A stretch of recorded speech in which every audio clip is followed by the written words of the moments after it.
y podamos adorarlo, porque nuestro Dios es grande, nuestro Dios merece ser glorificado por su pueblo. Uno de los propósitos por los cuales estamos aquí es a eso, alabar y glorificar a nuestro Dios. Es su iglesia quien lo hace y nosotros somos parte de su iglesia. Así que vamos a orar y pedir que nos continúe bendiciendo. En tu nombre, Jesucristo, tú eres nuestro sumo sacerdote. Estamos reunidos, Señor, aquí hoy. Nos hemos reunido para la alabanza de tu nombre. Porque tú estás aquí, Señor, es tu promesa. Ninguno de nosotros, Señor, merece tal bendición, porque estamos llenos de pecado, somos imperfectos. Pero por eso, Señor, a través de Jesucristo y la sangre que nos limpia de todo pecado, nos acercamos con toda confianza en este tu día aquí en tu casa, trayendo nuestra adoración, nuestra gratitud y también, Señor, aprovechando tu presencia para pedir que tú nos bendiga en nuestro esfuerzo de escudriñar las Escrituras, rogando que tu Espíritu Santo nos guíe a toda verdad. Ilumínanos, Espíritu Santo, y ayúdanos y bendice esta clase como cada clase que se está teniendo en esta escuela dominical. En Jesucristo. Amén. Vamos a buscar un versículo, Juan 14, 13 al 14. Ahí encontramos una promesa que nos hiciera directamente nuestro Señor Jesucristo. Juan 14, 13 al 14.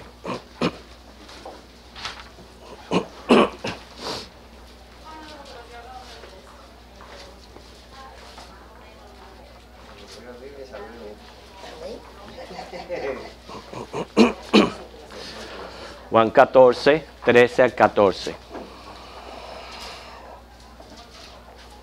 Ya lo tenemos, lo leemos. Y todo lo que pidiereis al Padre en mi nombre, lo haré, para que el Padre sea glorificado en el Hijo. Si algo pidiereis en mi nombre, yo lo haré. Fíjense la promesa que nosotros tenemos de Cristo, que por eso es que nosotros los cristianos al orar, siempre terminamos orando en el nombre de Cristo. O sea, no es un ritual, es un requisito de la oración, de que todo lo que pidiéramos al Padre en el nombre de Cristo, Él lo hará, obviamente de acuerdo a su voluntad, lo cual expresa en otra parte de la Biblia, pero Él lo hará. ¿Por qué yo les traigo este versículo? Porque estamos estudiando a Hechos capítulo 4, vamos hacia allá, Hechos capítulo 4, y en este capítulo encontramos la iglesia, aquella iglesia primitiva, reunida en oración pidiendo a Dios. Y nos quedamos en la clase, en el versículo 31, que dijimos que íbamos a ampliar un poquito más, porque el Señor concedió la petición de ellos, la petición que hacían como iglesia. Dice el 31, ya están todos en Hechos 4, 31, que es donde vamos a tomar la clase. Dice que cuando hubieron orado, el lugar en que estaban congregados tembló, y todos fueron llenos del Espíritu Santo y hablaban con denuedo la palabra de Dios. Vamos a hablar un poco más acerca de la llenura del Espíritu Santo. Yo pienso que esto es muy importante para nosotros, el poder entender esto, el poder ver la diferencia que hay entre una cosa y otra, y tener una mente clara de cómo opera el Espíritu Santo en la vida de nosotros. Primeramente, nosotros sabemos que según lo prometido en Juan 16, 8 al 11, y alguien por favor me lee ese versículo, Juan 16, del 8 al 11, ese es el ministerio del Espíritu Santo a través de la iglesia. Antes de leerlo, déjenme más o menos llevarle su mente, dirigirle su mente a donde quiero que estén. Jesús, dentro de pocos días, iba a ascender al cielo. Iba a ascender, precisamente a sentarse a la derecha del Padre para ser nuestro intercesor. Ese es el ministerio de Jesucristo. Jesucristo, hombre, literalmente hombre, Él ascendió y está allí en el cielo intercediendo por nosotros. Él le dijo a los discípulos, me conviene que yo me vaya para que venga el otro, O sea, nosotros creemos en un Dios trino y uno, Dios Padre, Dios Hijo, Dios Espíritu Santo. 3 personas, un Dios. Esa es nuestra convicción y nuestra fe. El Espíritu Santo venía con una misión. Y esa misión es convencer al hombre de pecado, de justicia y de juicio. Quiere decir, es regenerar al hombre, darle vida al hombre que estaba muerto en delitos y pecados. ¿Quién me lee Juan 16 del 8 al 11? ¿Quién lo tiene? Hermana, léelo. Y cuando Él venga, convencerá al mundo de pecado, de justicia y de juicio. De pecado, por cuanto no creen en mí. De justicia, por cuanto voy al Padre y no me veréis más. Y de juicio, por cuanto el príncipe de este mundo ha sido ya juzgado. Ok. En otras palabras, venimos a Cristo por la obra que el Espíritu Santo hace en nosotros, en cada uno de nosotros, cuando nos dio vida. Ese es el inicio del cristianismo. ¿Okay? Fue por Él. Okay. Ahora encontramos que el Espíritu Santo bautiza y llena. Entonces eso es lo que yo quiero, que nosotros queden muy claro en nuestras mentes, saber diferenciar el uno del otro. ¿Okay? Porque esto puede confundir a muchas personas. El bautismo es lo mismo que el sello, es lo mismo, o sea, no hay una diferencia entre sello y bautismo. El bautismo es el sello del Espíritu Santo, ¿okay? El sello es cuando algo sirve para propiedad, decir, esto es mío, y servía también para una garantía, para decir, esto está garantizado, por eso se le ponía el cuño y se le ponía el sello. Entonces, cuando el Señor dice que somos sellados por el Espíritu Santo, Él está diciendo que estamos perteneciendo a Él y nos está garantizando el pertenecer a Él. ¿Okay? Y eso es lo mismo que ser bautizado. Se usan diferentes términos porque ya el bautismo tiene que ver con identificación. ¿Okay? Nosotros recibimos el sello de Dios y nos identificamos con Él a través de la fe, por eso somos bautizados. Es decir, que el bautismo y el sello del Espíritu Santo es lo mismo. ¿Cuándo ocurre? Okay, la palabra del Señor nos los enseña. Efesios 1:13. ¿Quién lo busca? Y lo lee. Efesios 1:13. ¿Cuándo es el momento en que uno es sellado y uno es bautizado en el Espíritu Santo? La palabra lo responde.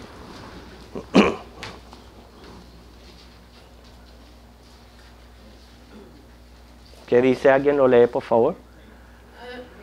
Ajá, Caridad, léelo. En él también vosotros, habiendo oído la palabra de verdad, el evangelio de vuestra salvación, y habiendo creído en él, fuisteis sellados con el Espíritu Santo de la promesa. Okay. ¿Cuándo fue entonces? En el momento de creer. Precisamente por eso les leí Juan 16 primero. Bien, el Espíritu Santo nos trae a la fe, nos convence de nuestra necesidad de Cristo. Nosotros hacemos la profesión de fe, venimos a Cristo. Y en ese momento que venimos a Cristo somos sellados por el Espíritu Santo. En otras palabras, Dios te dice, este es mío. Nadie lo va a arrebatar de mi mano. Ese es el sello, la garantía. Ese es el momento de creer. Okay, eso ocurrió, el bautismo ocurrió de una manera general en el Pentecostés. Pero ahora la llenura es otra cosa completamente diferente. Y eso es lo que vamos a tratar de explicar en este momento. El libro de los Hechos es un libro muy importante que nos enseña mucho sobre la doctrina del Espíritu Santo. Nos enseña mucho. Nosotros creemos que el Espíritu Santo es una persona. Es la persona de Dios. ¿Okay? Y Él se muestra precisamente en el Espíritu Santo ejerciendo las funciones que hace una persona. Por eso le digo que es un libro muy bueno para estudiar esta doctrina que es vital para la iglesia. Porque en el Pentecostés encontramos el bautismo de los creyentes, ¿okay? Su presencia como evidencia en el nuevo nacimiento. Muchos versículos de Hechos muestran esto. La llenura del creyente para testificar, para desempeñar un papel de líder, después lo vamos a ver, para adquirir la fuerza que se necesita, para el discernimiento espiritual que se necesita, para la guianza que se necesita. Todas estas necesidades del creyente las vamos a estudiar en el libro de los Hechos, y todo es obra del Espíritu Santo. La llenura, como yo les decía anteriormente, y yo quería aclarar esto porque no quiero que nos confundamos de pensar de que precisamente la llenura del Espíritu Santo va a conllevar cierta actividad, que si yo no hago esta actividad, puedo cuestionar si yo estoy lleno o no del Espíritu Santo. Por eso yo quería aclarar esto. Por la llenura del Espíritu Santo es que el creyente puede realizar diferentes actividades dentro de la iglesia o desempeñarse como cristiano en el ejercicio de sus dones, en el servicio al Señor, en testificar. O sea, tenemos que estar conscientes que sin la ayuda del Espíritu Santo no pudiéramos llevar a cabo esas actividades. ¿Okay? Ahora, yo por lo menos pienso, ¿no? Nosotros tenemos muchas áreas en nuestra propia vida, diferentes, personalidad, temperamentos, virtudes que hay que cultivar. O sea, nuestra alma tiene muchas necesidades. Ya te cuenta que venimos de un estado de muerte espiritual, donde el Señor nos da vida, pero es como un nuevo nacimiento. Entonces, como un nuevo bebé, hay que crecer mucho en muchas áreas del cristianismo. Hay que madurar en fe, hay que madurar en muchas cosas. Si yo pienso que la llenura del Espíritu Santo es cuando precisamente todas esas áreas de mi vida están subordinadas o están siendo controladas y guiadas por el Espíritu Santo. Entonces, ese es como yo veo la llenura del Espíritu Santo. Por eso es que yo no voy a ser perfecto.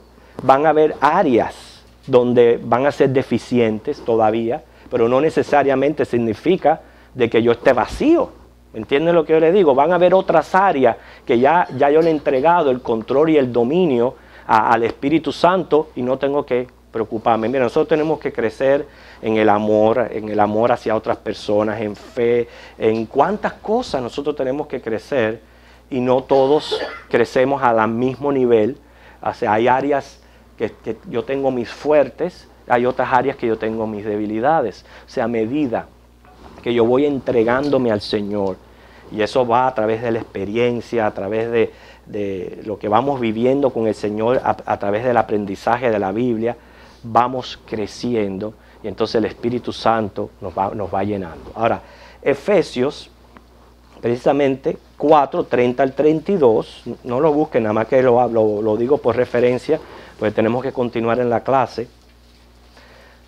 Habla precisamente que el cristiano no debe de contristar el Espíritu Santo. ¿Okay? ¿Cómo yo contristo al Espíritu Santo? Yo contristo al Espíritu Santo en prácticas que no le agradan a Dios. Entonces, si yo evito esas prácticas que yo sé que no le agradan a Dios, entonces no lo contristo. Y Efesios 5, 18 y 19 habla de ser llenos del Espíritu Santo. Primeramente, el Señor prometió en Lucas 11:3 que al que le pidiera el Espíritu Santo, Él se lo daría.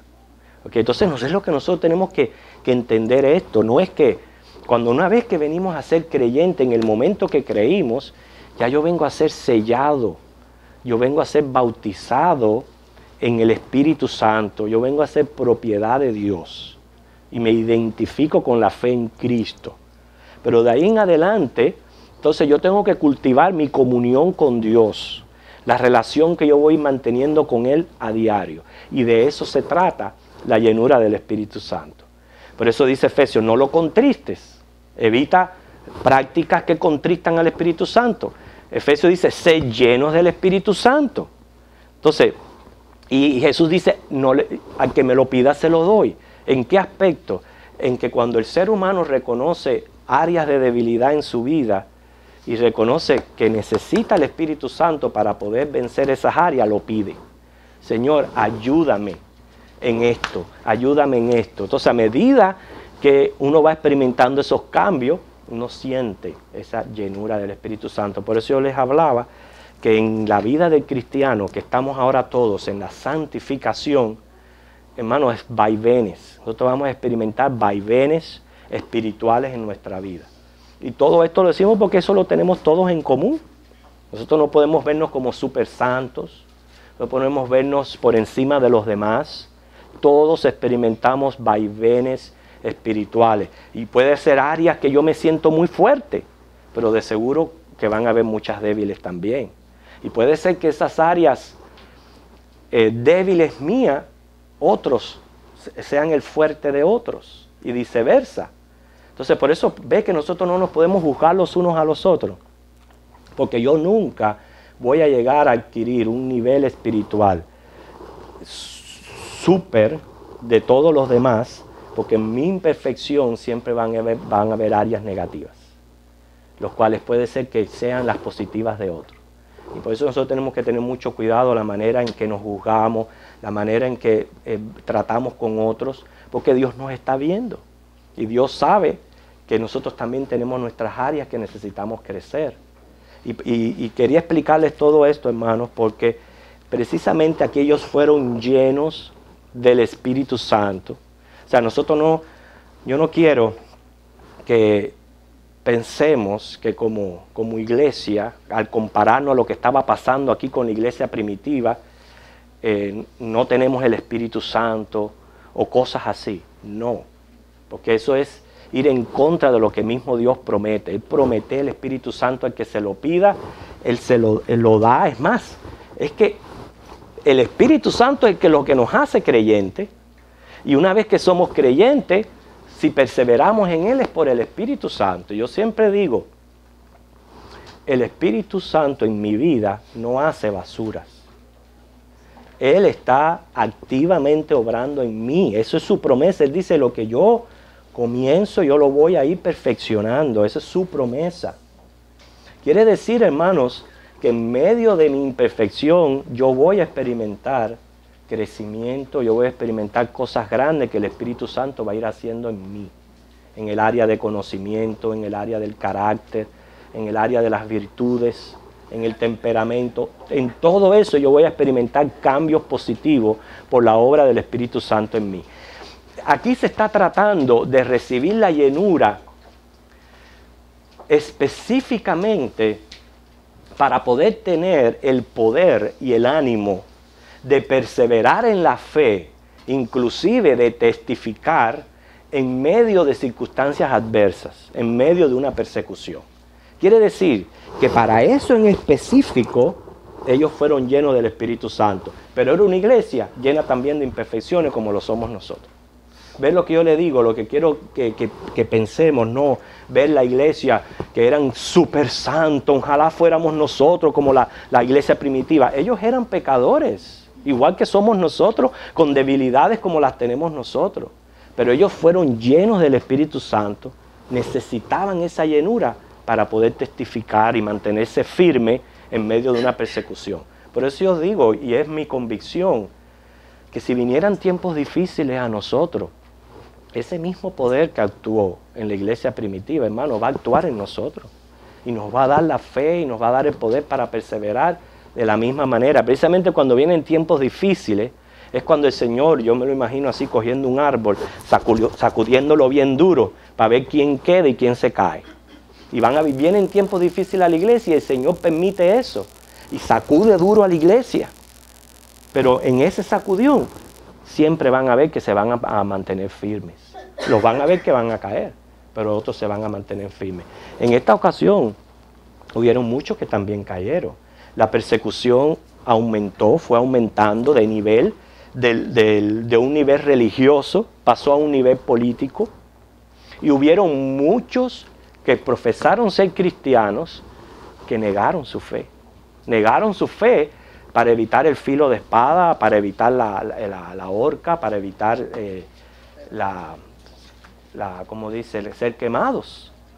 Inclusive, cuando pasó, para el año más o menos 300 después de Cristo, que pasó la persecución, y más bien, como dice, se viró la tortilla, porque entonces al emperador simpatizar con el cristianismo y hace del cristianismo la religión oficial, entonces comenzó prácticamente a perseguir las religiones paganas. Y entonces hubo conversión de los paganos, muchos se convirtieron al cristianismo, no con una fe genuina, pero porque les convenía. Y entonces la iglesia tuvo que reunirse y acordar qué hacer con aquellos que habían negado a Cristo. Si los debían de volver a recibir, y tuvieron que tomar todo ese tipo de decisiones. Quiere decir que lo que estamos viendo aquí es el resultado de la obra del Señor impartiendo poder a su iglesia para que confrontara las circunstancias en que estaban viviendo. ¿El Señor ha dejado de ser el mismo? No. El mismo Espíritu Santo está con nosotros. Y cuando vengan situaciones adversas o las circunstancias que tengamos que pasar, entonces vamos a recibir el mismo poder. Pero ellos oraron y ellos recibieron según de acuerdo a su oración. Lo que me enseña a mí que nosotros como iglesia en la actualidad tenemos que identificar qué es lo que está ocurriendo, que está previniendo de que yo avance con mi fe de cristiano y que yo avance en el cumplimiento de los compromisos que tengo con el Señor. Identificar esas áreas y entonces pedirle al Señor el poder del Espíritu Santo para nosotros salir, como dice, victoriosos de esas situaciones y poder seguir adelante. Por eso es que en aquel momento el lugar tembló. Hablamos de eso, no necesariamente esto tiene que ser, tenemos que hacer una teología de esto en el sentido de que cada vez que seamos llenos del Espíritu Santo, el lugar donde estemos tiemble. No se pueden coger las cosas así tan literal. Fue necesario para ellos de que el lugar temblara. Y así Dios lo quiso hacer. ¿Okay? Pero no necesariamente para nosotros. Como resultado, y es ahí donde continúa la clase, como resultado de la llenura del Espíritu Santo, no solamente, como dice el final del versículo, recibieron denuedo para hablar la palabra de Dios, eso es ánimo y fortaleza, pero, dice el 32, la multitud de los que habían creído era de un corazón y un alma, y ninguno decía ser suyo propio nada de lo que poseía, sino que tenían todas las cosas en común. Fíjate, la multitud de los que habían creído. 120 estaban reunidos en el aposento alto. 3,000 se convirtieron en Pentecostés. Luego, por la predicación de Pedro, Dios añadió 5,000 varones sin contar las mujeres. Estamos hablando de más de 10,000 personas. Puede ser que muchos de ellos hayan vuelto a sus lugares de donde venían, porque ellos habían venido a celebrar el Pentecostés. No todos eran de Jerusalén, pero bueno, eran muchos, era una multitud que estaba reunida allí, como iglesia. Muchas veces nosotros decimos, no, a mí me gustan las iglesias pequeñas, porque en las iglesias pequeñas hay mucho amor y hay mucho calor cristiano y nos podemos conocer y compenetrar. Pero eso no es lo que estamos viendo aquí. Aquí estamos viendo una multitud, y a pesar de que eran una multitud, mantenían un mismo sentir, un mismo corazón. Eso es obra del Espíritu Santo. No puede ser otra cosa que la obra del poder de Dios. Porque se puede crecer, se puede ser una iglesia grande y mantener todos estos aspectos. O sea, el hecho de crecer no necesariamente significa de que tengamos que abandonar o descuidar estas áreas importantes de la iglesia, como es el mantener las cosas en común en un mismo sentir. Note que dice que los que habían creído eran de un corazón, un alma. O sea, cuando dice un corazón, es un mismo amor. Amaban lo mismo. ¿A qué amaban? A Cristo. ¿Y qué más amaban? Su iglesia. Claro, amaban a Cristo y amaban su iglesia. Hermano, nosotros tenemos que... cuánto ama cuánto ama Cristo a la iglesia? Hasta ese punto, que se entregó por ella. Eso es un tremendo amor. Si usted cree que tenga razón alguien que dice que ama a Cristo pero no ama a la iglesia, no puede ser. Usted tiene que amar lo que Cristo ama. Si Cristo amó a la iglesia, yo tengo que amar su iglesia. Y la iglesia, acuérdense que no es el edificio, somos nosotros los que componen la iglesia. Entonces, ellos tenían un mismo corazón, quiere decir, amaban lo mismo. A Cristo, su iglesia, amaban la palabra que se predicaba, amaban servir. Ahora, cuando ya está hablando de un alma, está hablando de que tenían un mismo pensar también, los mismos criterios. Ellos estaban apoyados en la doctrina de los apóstoles, o sea, tenían un mismo fundamento doctrinal, un mismo pensamiento, un mismo criterio y un mismo actuar, o sea, las mismas inclinaciones a hacer las mismas cosas. Frases que indican una total unión promovida por un amor entrañable. ¿Está la iglesia de Cristo así hoy? No, no podemos decir que está así. Porque yo no puedo ver la iglesia con lo que está ocurriendo en mi congregación. La iglesia universal de Cristo no está así, no está unida, no estamos unidos en un mismo pensar, no estamos unidos en un mismo amor y en un mismo actuar. No lo estamos, ¿ok? Eso ha sido, imagínate, producto de nuestra misma insuficiencia humana, de nuestra misma dificultad humana, pero no es lo mismo, ¿ok? Está bien, la iglesia universal no está en un mismo sentir, un mismo actuar, un mismo pensar. Vamos a llevarlo entonces a un nivel un poquito más reducido. Nosotros tenemos los mismos criterios, tenemos las mismas inclinaciones, amamos lo mismo. ¿Okay? Es donde ves que son las áreas que nosotros tenemos que crecer, las áreas que tenemos que pedirle ayuda al Señor para que Él nos ayude. Por eso siempre nuestra oración tiene que ser por la iglesia. No podemos abandonar nuestra oración por la iglesia. Orar por una perfecta unión. Y ya sabemos que esta perfecta unión es ser de una misma alma, un mismo corazón.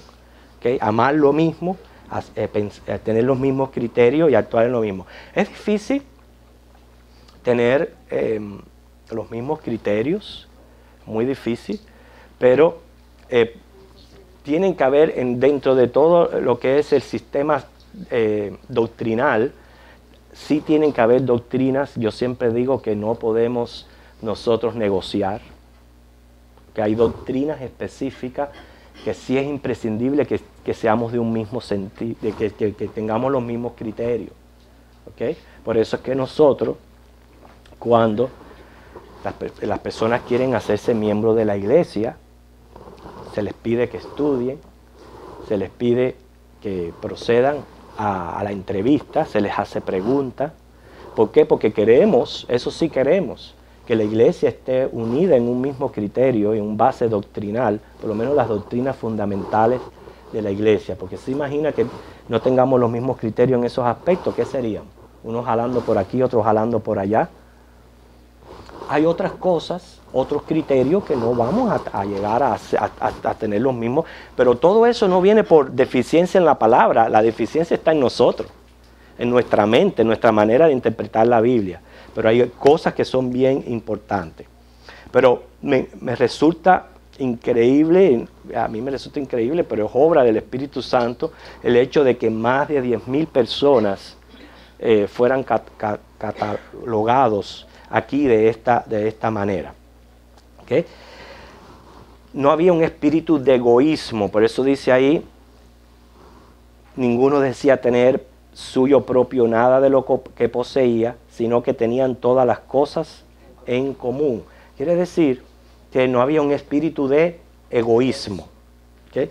Algo que hoy día nos cuesta mucho trabajo en esto, hermano, porque nosotros somos siempre influenciados por nuestra cultura alrededor, viviendo en un país súper materialista, secular, donde a todo a nuestro alrededor lo que se nos está llenando la cabeza es de de tener y tener y tener, de pensar en uno nada más. Y eso se ve un egoísmo total. Entonces a nosotros, es una cosa que a nosotros como cristianos tenemos que luchar todavía mucho más en medio de nuestro ambiente, que quizás lo que tuvieron que luchar ellos, porque en aquel entonces habían otra manera de vivir, ¿okay? Otros criterios, pero tenían todas las cosas en común. Dice el 33, que con gran poder los apóstoles daban testimonio de la resurrección del Señor Jesús, y abundante gracia era sobre todos ellos. Ellos seguían predicando el Evangelio sin olvidar la resurrección, que es tema fundamental de la predicación del Evangelio. Pero note que dice que abundante gracia era sobre todos ellos. Aparentemente se veían haciendo lo correcto delante de los ojos de Dios. Lucas no nos dice, no nos resalta ningún aspecto negativo que estuviera ocurriendo en aquel momento, lo cual yo pienso que sí, que habían aspectos negativos, pero se nos está resaltando solamente las cosas positivas. ¿Okay? Aún así, noten que dice, los mismos apóstoles, abundante gracia era sobre todos ellos. Esta frase es bien importante, que nosotros entendamos que dejados a nosotros mismos no pudiéramos hacer nada. Ninguno de estos apóstoles ni esta iglesia podía hacer nada si no era por la gracia de Jesucristo. Quiere decir que la gracia de Cristo no solamente es para salvación, sino también para preservación y perseverancia en nosotros los santos. Necesitamos de su gracia todos los días, en todo momento. ¿Sí, hermano? Aquí cuando dice abundante gracia, ¿se refiere a la predicación de los apóstoles o a todos los que No, a la gracia del Señor sobre ellos. En otras palabras, como Dios estaba obrando en ellos y utilizándolo, que todo eso viene de la gracia del Señor. Sin esa gracia del Señor nosotros no pudiéramos hacer absolutamente nada. Precisamente para que toda gloria vaya a Él, es que todo lo que nosotros recibimos, lo recibimos de la gracia del Señor. Por eso dice, y abundante gracia era sobre todos ellos, la gracia del Señor en ellos. Y también la gracia del Señor, utilizándolos y obrándolos. Tú dices en el aspecto de que ellos hallaban gracia ante los que les predicaban. No, si la gracia era para los apóstoles o también era para todos los que estaban ahí escuchando. No, todos, toda la iglesia, la gracia del Señor era sobre todos ellos. Dice abundante gracia. Estaban haciendo la voluntad de Dios, eso no se puede quitar, de que si su mentalidad era estar unidos, tener las cosas en común y estar dedicados a la predicación de la palabra, estaban viviendo conforme a la voluntad de Dios. Y cuando tú vives conforme a la voluntad de Dios, la gracia de Dios está en ti, la gracia de Dios está contigo, te va a utilizar, te va a hacer cosas grandes contigo. Y eso es importante reconocer eso. No es que Dios nos está pagando, simplemente es que estamos en su voluntad y Él está obrando a través de nosotros.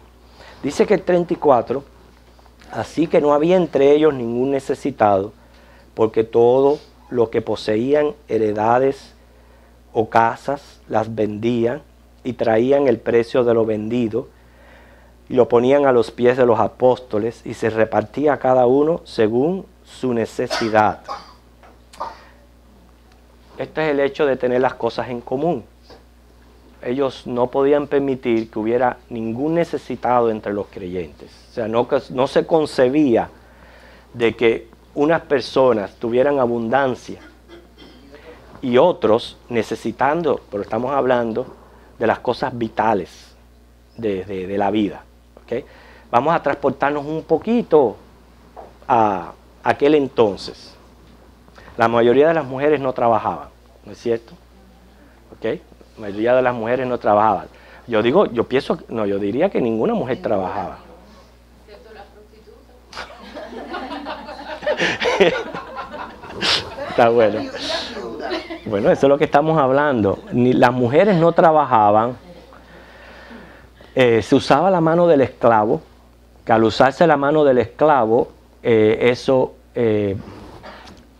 como limitaba un poquito que hubiera trabajo. ¿Okay? Trabajaban en la calle porque Sí, en la casa, exacto, es lo que yo digo. su trabajo.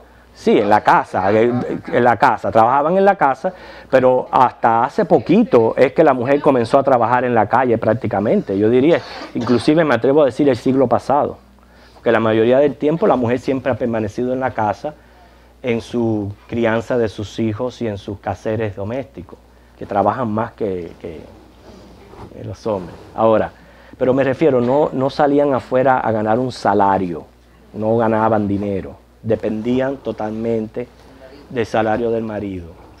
Los trabajos estaban limitados por la mano del esclavo. Como se usaba esclavo, limitaba las posibilidades de trabajo.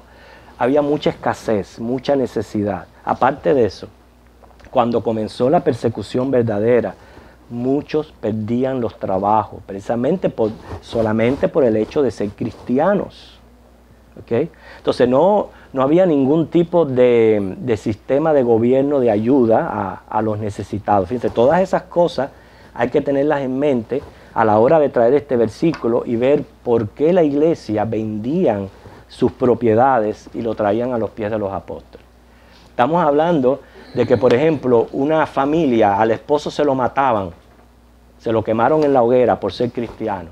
¿Cómo quedaba esa familia? No podían ir a ninguna ayuda de gobierno, no podían nada porque lo habían perdido todo, no había posibilidades de entrada ninguna. ¿Y de quiénes dependían entonces? De la iglesia. De la iglesia. Fíjense, ese problema fue creciendo a punto de que por eso es que se levanta el problema en el capítulo 6, donde los judíos griegos estaban considerando que sus viudas estaban siendo negligentes con la ayuda a ellas, y por eso se levantan, sale el diaconado para que ministraran mejor todos estos recursos y ellas también fueran ayudadas. Entonces, estamos viendo extremos de necesidad, donde la única ayuda que tenían era de la iglesia. ¿De dónde venían los fondos de la iglesia? ¿Del gobierno? De la misma iglesia. La misma iglesia. Y ellos usaban todo esto, dice, para tener las cosas en común. Ellos no concebían en el amor de Cristo, teniendo el amor de Cristo. Y habían ahí ricos, y habían ahí de todo, porque cuando leemos las cartas son enviadas también por ejemplo, a Filemón y a todo eso, que hasta tenían esclavos. Habían ricos y habían pobres. Entonces ellos lo que hacían era estar seguros de que no hubieran necesitados dentro de la congregación. Y muchos vendían sus propiedades, después doy oportunidad, después al final de la clase, vendían sus propiedades y las traían a los pies de los apóstoles para que ellos entonces ministraran. Dice el 35, lo ponían a los pies de los apóstoles y se repartía a cada uno según su necesidad. O sea, noten que esto no lo hacía cada cual por su lado. ¿Okay? Ni tampoco para hacerse de que, ay, mira, yo soy el benevolente de la iglesia. No para que digan, ay, mira cómo ayuda. No, eso pertenecía a los fariseos hipócritas que les gustaba dar limosna y ser visto de la gente. Pero ya cuando uno viene a Cristo, hermano, por eso que la abundante gracia de Dios tiene que ser con uno. Porque cuando uno viene a Cristo y uno sabe que nada merece de Dios y que uno es lo que es un pobre pecador, y uno aprecia esas abundantes riquezas que tenemos en Cristo, ya, ¿para qué tú te quieres vanagloriar? ¿Para qué tú quieres que te estén exaltando a ti si el único que merece la gloria es Jesucristo? Entonces ellos no lo hacían por su propia cuenta, lo traían a los pies de los apóstoles y entonces dejaban que la iglesia fuera la que ministrara todas estas necesidades que habían entre ellos. Dice el 36 que José, a quien los apóstoles pusieron por sobrenombre Bernabé, que él se va a desarrollar Lucas en su relato, desarrolla un poco más este personaje en sus escritos, pero ya sabemos que él se llamaba José, ¿okay? Que Bernabé se llamaba José. Dice que él vendió su propiedad y la trajo a los pies de los... Ahora, una cosa curiosa de Bernabé es que él era levita. ¿No ven cómo dice? No sé si lo dice ahí. ¿Ven? Levita. ¿Por qué Hechos dice que él era levita? Porque según la ley, ningún levita tenía herencia. Ellos no tenían herencia. Como tribu no tenían herencia, pero como individuos sí podían adquirir sus patrimonios. O sea, como individuos sí podía adquirirla, pero como tribu en sí no llegaron a tener herencia en las tierras que fueron repartidas en Israel. Ellos tenían derecho de retener cualquier beneficio de la venta de la propiedad donde residía, según Levíticos 25, 33. Y también, como ahora, Lucas, más adelante, que va a ser nuestro estudio de la próxima semana, va a traer un ejemplo negativo sobre este tema, el de Ananías y Zafira. Él primero resalta el ejemplo positivo de Bernabé, ¿okay? Cómo él hizo esto, lo hizo de una manera apropiada, de la manera que debían hacerse las cosas, que él vendió su propiedad y las trajo a los pies de los discípulos. Ahora, hermanos, todo esto no se imponía. Esto es un detalle que es bien importante que nosotros aclaremos. Esto de vender las propiedades, de traerlas a los pies de los apóstoles para que todos tuvieran las cosas en común, eso no se le imponía a nadie. No fue que la iglesia en una junta de negocios se levantó y dijo, bueno, desde ahora en adelante, hermano, todos pongan sus propiedades a la venta, traigan el dinero a la iglesia, que la vamos a repartir. No. Nadie habló de esto, nadie propuso esto. Todo esto venía del corazón de las personas, voluntariamente. Y hermano, esa es la manera que nosotros operamos como cristianos. Que lo que hacemos para Dios con nuestros diezmos y ofrendas es voluntario y de corazón. Porque si no es voluntario y de corazón, el primero que no lo acepta es Dios. Y si Dios no lo acepta, ¿para qué yo lo voy a dar? Entonces tiene que estar bien involucrado mi corazón, la actitud y la posición de mi corazón a la hora de yo traer los diezmos y ofrendas a la casa del Señor. Si yo no lo traigo de voluntad y de corazón, eso es lo primero que yo tengo que trabajar, para que el Señor ponga alegría en mí a la hora de dar. Por eso dice que hay que dar con alegría y con gozo, porque si no hay alegría y gozo, voluntad y corazón, Dios no lo acepta. En ningún momento Dios lo acepta. Eso es lo primero que tenemos que trabajar. Quiere decir que en aquel entonces el mayor tesoro que tenía esta gente era Cristo. Ahora piensen, todo lo que usted tiene, unos tenemos más que otros, yo no tengo mucho. Unos tenemos más que otros, aquí en la tierra, en posesiones materiales. ¿Cuál es su mayor tesoro? ¿Qué es lo mayor que usted posee aquí en la tierra? ¿Qué es? Su mayor tesoro, considere cuál es su mayor tesoro. Yo no digo en qué aspecto. Bueno, para mí es Cristo. Mi mayor tesoro, Cristo. Eso no se sabe hasta que no lo pongan a escoger. Hasta el momento que no lo pongan a escoger y de verdad no hay opciones más que las dos opciones, no se va a saber realmente lo que hay en el corazón. Es cierto.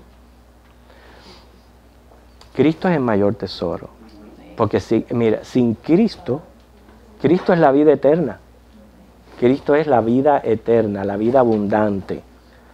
Y Él es el mayor tesoro. El Señor lo pone inclusive en una parábola donde dice que alguien tenía una propiedad y encontró un tesoro y lo enterró y vendió todo lo que tenía por tal de comprar esa propiedad donde estaba ese tesoro escondido, para referirse a lo que Cristo tiene que ser en el corazón del creyente.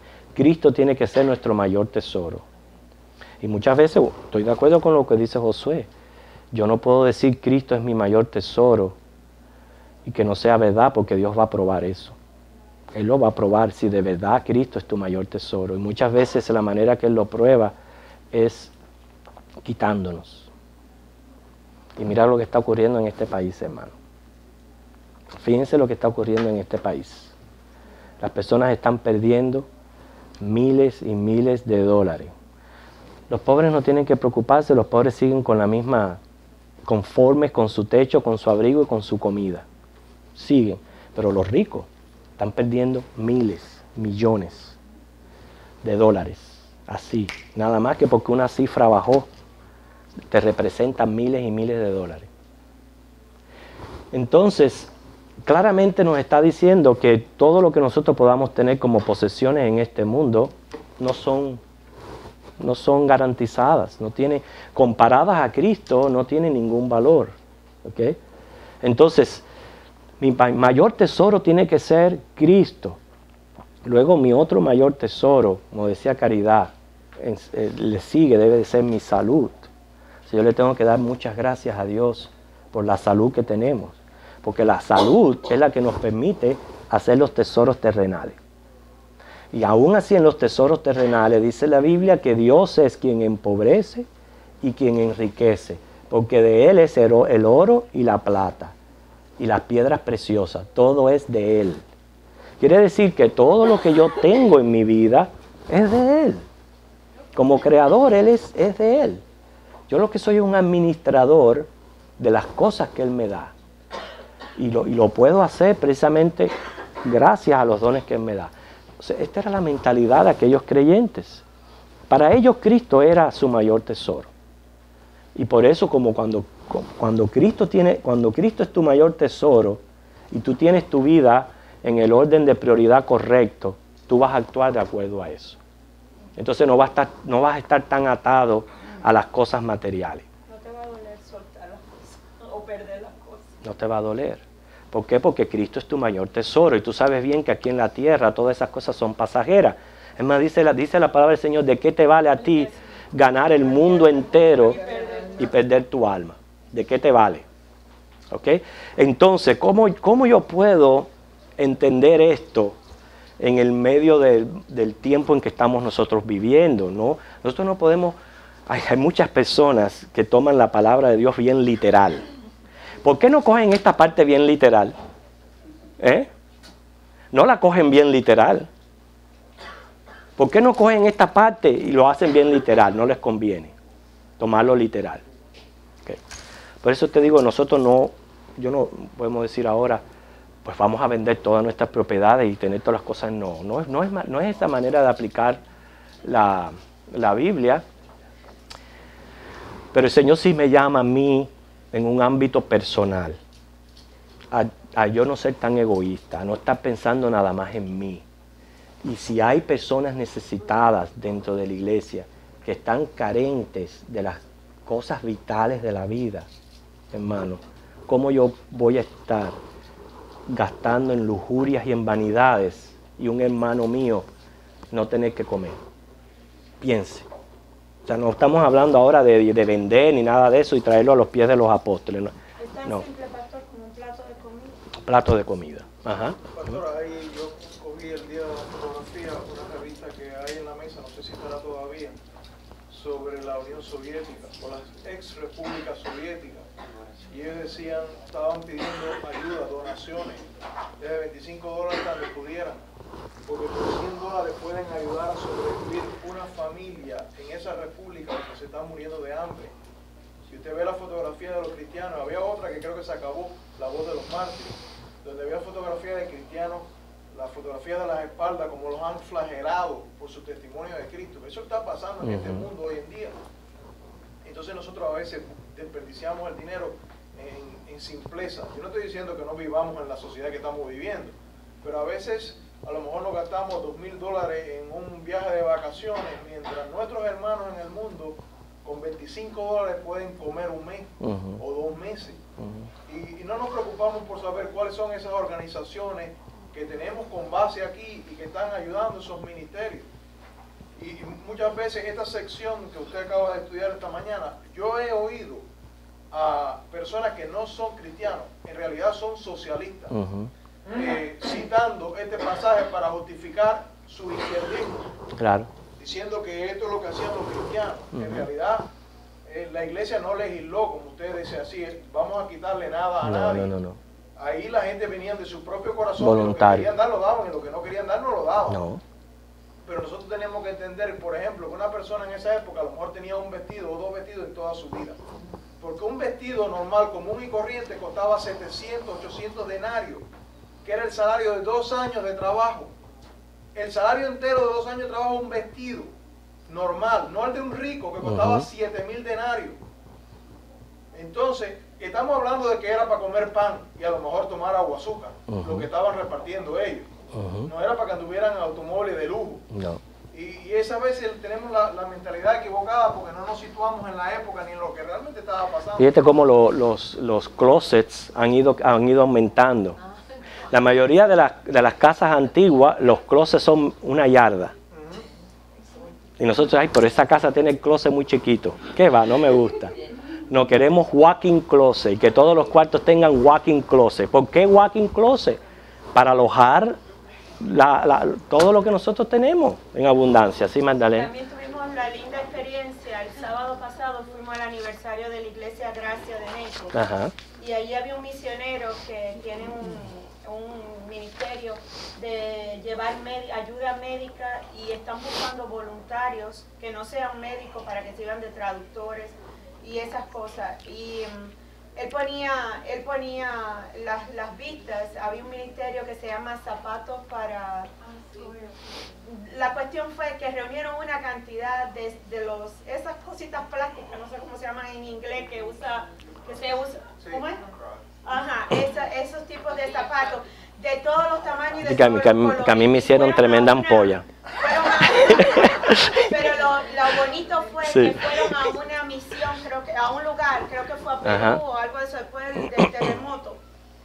Y los mismos americanos, aquellos médicos y todo, le lavaban los pies a cada persona, le presentaban los pies a los niños y a cada persona y veían, algunos venían descalzos y otros lo que traían por zapatos era un desastre, era nada más una cosa por arriba así.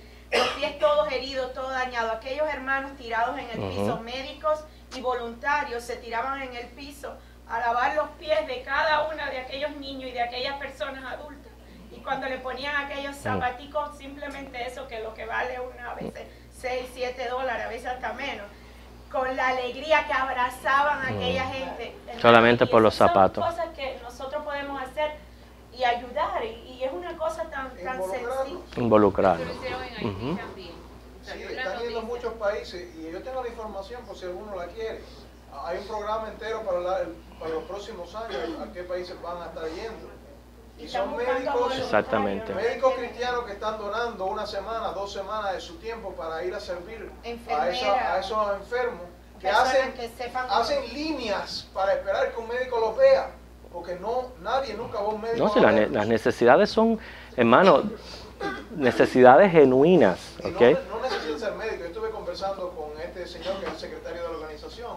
Me dice, no necesitamos solamente médicos, necesitamos personal que esté dispuesto a pagar los $2,000, lo que sea que cueste el viaje, y ir a ayudarnos. Necesitamos traductores, porque muchos médicos son americanos y no hablan español. Necesitamos personas que nos ayuden a repartir los espejuelos que llevan y 1000 cosas. Muchas cosas, hermano. En medio de nuestra iglesia, nuestra propia congregación, hay hermanos necesitados a nivel, como usted dice, ya salirse de las puertas de la iglesia, involucrarnos un poquito más en la vida de las otras personas. Sí, hermano. Perdón que hable tanto, pero ahora me viene a la mente, yo le doy gracias a Dios y a los hermanos que dieron una donación de dinero para los hermanos damnificados, miembros de la congregación donde mi hermano es pastor. Perdónenme que he olvidado traer la carta porque la tengo que printear. Se lo comentaba a Natasha ayer y ya ellos recibieron la ayuda y mi hermano como pastor de la iglesia hizo una carta en agradecimiento. Luego la voy a printear y la voy a poner. Y es una manera que hicimos de ayudar también gracias a los hermanos que... Tenemos que abrir nuestros ojos y aprovechar estas oportunidades, y la iglesia nos da ejemplo. Que alguien más, Eloida, tú querías decir algo la otra vez. En aquel momento estabas hablando de las ofrendas, situarnos que muchas de las ofrendas en aquel tiempo eran según las cosechas, según los carneros que tuvieran, según las vacas. de eso eran los que daban sus diezmos, los que daban sus ofrendas, hacían intercambio quizás de trigo por oveja, trigo por vaca, cosas así, y entonces lo que hacían era que recogían todos sus bienes, refiriéndose a toda la siembra que hicieron, a todo su ganado, a todo lo que se hizo, venían y lo depositaban allí. Está hablando también de dinero porque cuando vendían las propiedades, la vendían por dinero, o sea, pero yo no, si eran capaces de vender una propiedad y traerla a los pies de los apóstoles, yo estoy seguro que una chiva también la repartían. Hermano Michael. Ah, ok. Mira, eso es una buena idea. Utilizar nuestras áreas y sembrar, y después como muchas veces traen los hermanos las cajas de aguacate. Y también, hermano, mira, le voy a decir una cosa, cuando traigan las cajas de aguacate, llévese uno. Llévese uno, para que entonces le dé la oportunidad a otra persona que se lleve otro aguacate. ¿Por qué yo tengo que ir así con las manos llenas? Es lo que yo le digo. Nosotros tenemos que, hermano, que el Señor, para que abrir nuestra mente, no nada más que estar enfocado en mí, enfocado en los demás. Si un hermano trajo de su mata de aguacate 2 cajas de aguacate, llévate uno. ¿Qué tú vas a hacer cuando se te maduren los 2 al mismo tiempo? Déjale el otro aguacate al otro hermano. Cualquier cosa que traigan, ustedes compártanlo con los demás. Y siempre tener una mente, que yo pienso que esa es la parte más así aplicativa, que el amor de Cristo, el amor que hay en nuestros corazones, abra nuestra mente también a no vivir tan encerrados en mí mismo, pensar en los demás y pensar en cómo suplir nuestras necesidades. Yo me maravillo como a veces tenemos la oportunidad de compartir, por ejemplo, la misma ropita que a Dani se le ha ido Exactamente. A la vecina de enfrente, y ayer estaba con Dani allí en el cumpleaños, porque el niño es nieto de ella, y ya la estoy invitando a la iglesia, y es una manera de ver cómo ellos también entonces poquito se han a poco a compartir con nosotros también de lo poco que ellos a poco tienen. Y es una bendición. Así mismo es. Bueno, hermanos, ¿hay alguien más que un minuto nos queda? ¿Alguien más que quiera compartir algo, David? Bueno, compañero, el ayudante mío de trabajo cometió un error trabajando y se disparó un steak en la rodilla derecha. Eso tiene, creo que así una pulgada, 7 octavos, y hubo que hacerle cirugía. Entonces llevo un promedio de 3 semanas, ¿no?, trabajando solo. Y el jueves yo estaba muy contento, esos días que uno se dispara en alegría. Y estaba yo solo allí con mi plan y con mis cosas, fajado con la madera. Y viene y me pregunta, ¿qué te pasa, David? Yo digo, estoy alegre. Y aparte de eso, yo soy rico. ¿Cómo que tú eres rico? ¿Qué pasa aquí? Yo tengo a Dios aquí en mi corazón, que es lo más importante. Ayer, el viernes, disculpen, el dueño de la compañía y el presidente de la compañía nos llamaron a un meeting. Mi compañía cerró. Entonces, son cosas difíciles por las que uno pasa, pero el Señor está con nosotros, Dios está en control de todo. Así que no hay temor ninguno. Dicen que puedo trabajar 3, 4 días más de esta semana. Quizás de un día la compañía cierra por la situación que está viviendo esta nación y el mundo entero. Así que no hay temor. Yo de verdad que no aspecto temor. Ya Dios sabrá qué tiene para mí. Ese es el testimonio que tengo. Bueno, nos ponemos en pie y nos despedimos, hermano.